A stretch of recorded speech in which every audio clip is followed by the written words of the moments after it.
Well, we are back yet again for some more Automobilista 2 content. I asked the question recently on a poll on my channel, what kind of content did people want to see, what videos were they interested in, and AMS2 came out as the #1 pick, so being true to my word, here I am doing some more coverage on AMS2. We are doing something a little bit different this time though. We are doing some public lobbies. I feel like I've hit a point now with coverage of on the AI where there's nothing new that I can really say.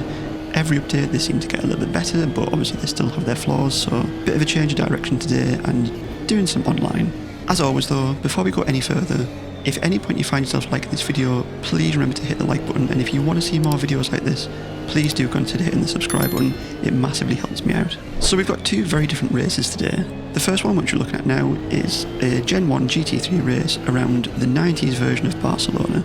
Now, I'd not driven this version of Barcelona, so I wasn't overly familiar with the old layout, which I probably should have been, but I wasn't, so I was kind of learning it as I went along.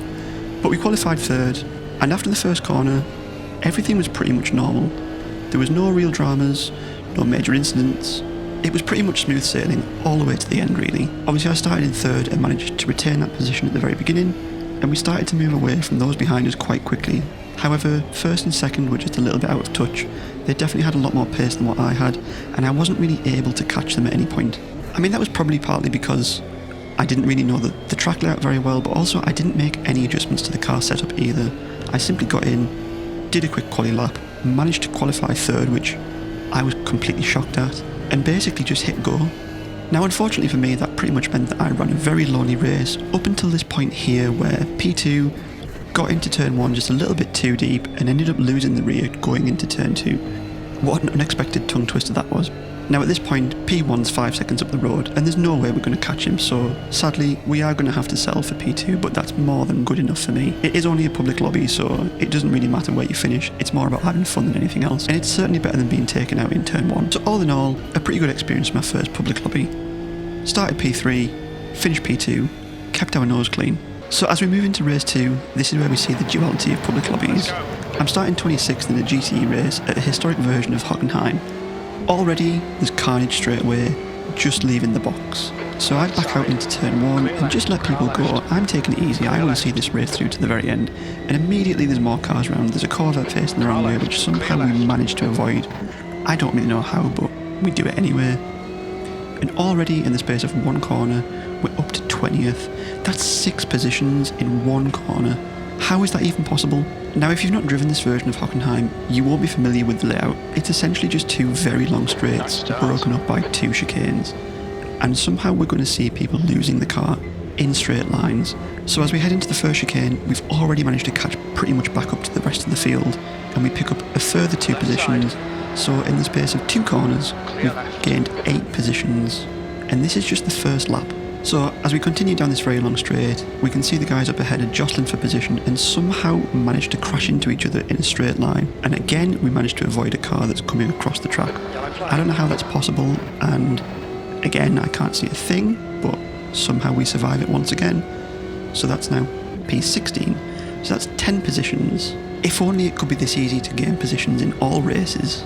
So as we head down now into the second chicane, we're in P16, and once again we seem to be catching up to the back of the pack quite quickly as these 2 are fighting each other, and there's another car off the side of the road there, so there's another freebie, P15. Now, I'm really pleased with my progress at this point, but one thing I am very disappointed with is I've had very little positive reinforcement from Jim. Normally he's quick on my case when I do things wrong, but I've made up 11 positions and I've heard pretty much nothing from him. And we've even managed to pick up another position as we head into the stadium section. Surely there must be a record for the most overtakes in one lap on AMS2. That has to be a thing. If it's not, then I think it certainly should be, because this is pretty impressive. Even I have to say so myself.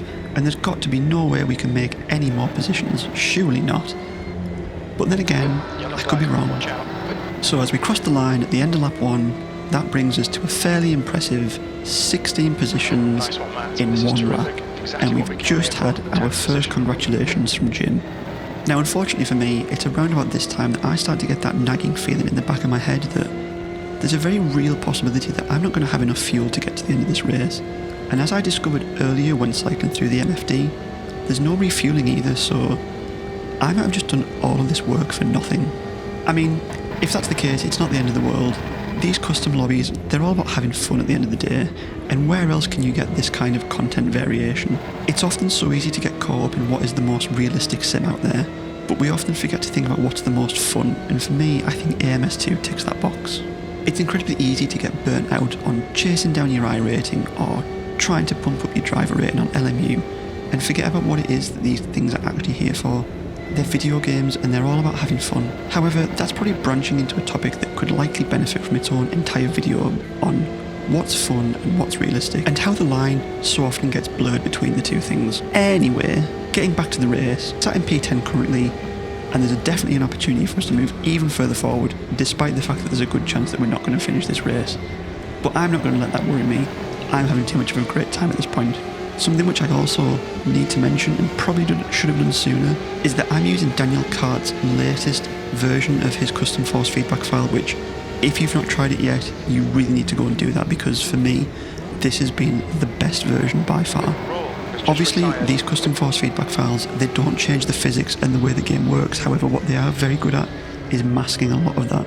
And this latest version, if you like to drive GT3s, I'm confident that you will like it.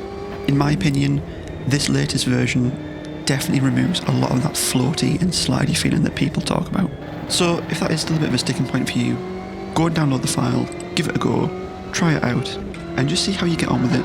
Another thing that I discovered for this race as well is the beta version of the new HUD that's coming soon, so if you want to try this out for yourself, simply just go into the settings and toggle on the beta version and it will appear exactly like this. It's not massively different to the existing one, however it is just a slightly more refined version of it, it's just a little bit more. Once again, I've somehow managed to go off on a massive tangent and talk about anything but what's happening in the race, but as we move the race forward, Jim has just confirmed to us the unfortunate news that we're not going to have enough fuel to get to the end of this race. And once again, I'm frantically trying to add fuel via the MFD, which is never going to work because refueling is just turned off for this race, which is a real shame, as we managed to get all the way up to P3, and now P2, and potentially even P1. However, in a last-ditch attempt to save fuel, I decided that I'm going to hang behind this guy and just sit in his slipstream for a little while. Definitely a disappointing way to end what was an otherwise incredible race. I had a lot of fun doing this, and I'm definitely going to be doing a lot more public lobbies in the future because they're just enjoyable and they're just fun to take part in. As always, if you've made it this far into the video, thank you very much for sitting and listening to me waffle. If you've enjoyed it, please remember to hit the like button and also consider hitting the subscribe button. We're up to over 600 subscribers now, which is absolutely fantastic. That's 599 more than I ever would have expected, so thank you to each and every one of you who has subscribed. It really, really means a lot to me. But until the next time, keep it on the track, and I'll catch you in the next one.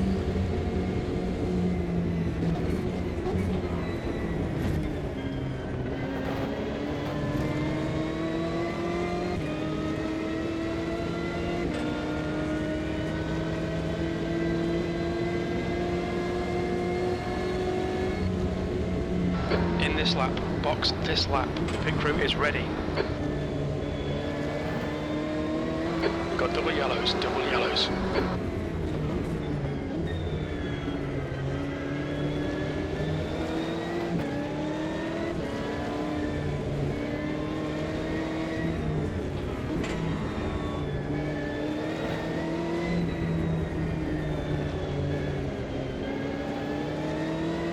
Car left. Clear left. Watch your speed.